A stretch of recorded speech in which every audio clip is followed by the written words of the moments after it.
मो नाम जदुन कुमार पाणिग्राही। आज मोर सृष्टि प्रबंध प्रयासर लोकार्पण समारोह। प्रबंध माध्यम मोर ओडिया सारस्वत भंडार कलेबर वृद्धि करी एवं ता सहित जे किशोर पीढ़ी एवं युवपीढ़ी मध्य जागरण आनी ता सहित लोकचरित्र समार्जन आनी। जदुन बाबू जदुन भाई प्रबंध देखिए आज मंच को जे केंद्र साहित्य एकाडेमी सदस्य लक्ष्मीकांत त्रिपाठी आसीचंती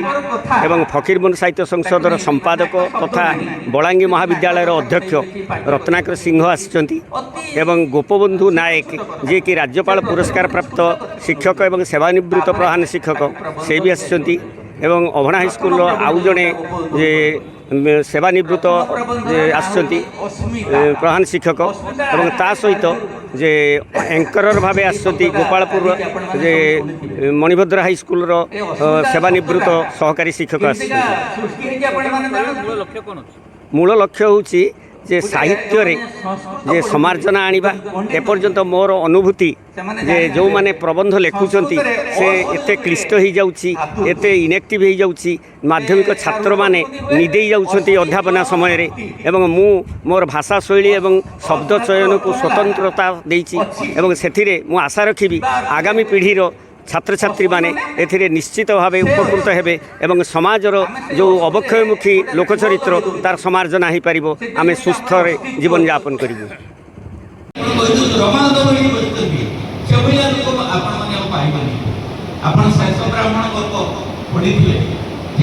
ब्राह्मण शासन भितरे सब ब्राह्मण माने यजमानी करिके परिवार चलाउथले यज्ञ कुंड करिके सब दिन यज्ञ करथले गोटे ब्राह्मण स्त्री पान खाए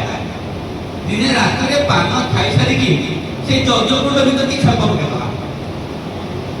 दिन सकाल जो यज्ञकुंड सफा करने जाऊँगी देखिले जे ता भीतर गोटे सुनार मोहर अच्छे आश्चर्य अरे सुनार मोहर कौन आसला मुझे जो पान छाप पकईदेली से कौन सुनार मोहर होगा कहला देखा आज से पुणी पान खाई छाप पकईगला देखा अद्भुत कला सुनार मोहर आसगला जो अद्भुत कथा सबुदिन पान छाप पकाए और सबुदिन गोटे गोटे सुनार मोहर पाए तार पड़ोशी मैंने सब पचारे अरे तू तो गरीब थिलु हठात केमती एत धनी होगलु से तो कहू कहू दिन कही पकेला तो कहला तू भी धनी हो कौन कले तुम तो यज्ञकुंड अच्छी से पान छाप पकेलु तार पड़ोशी से स्त्री जो पान छाप पकेला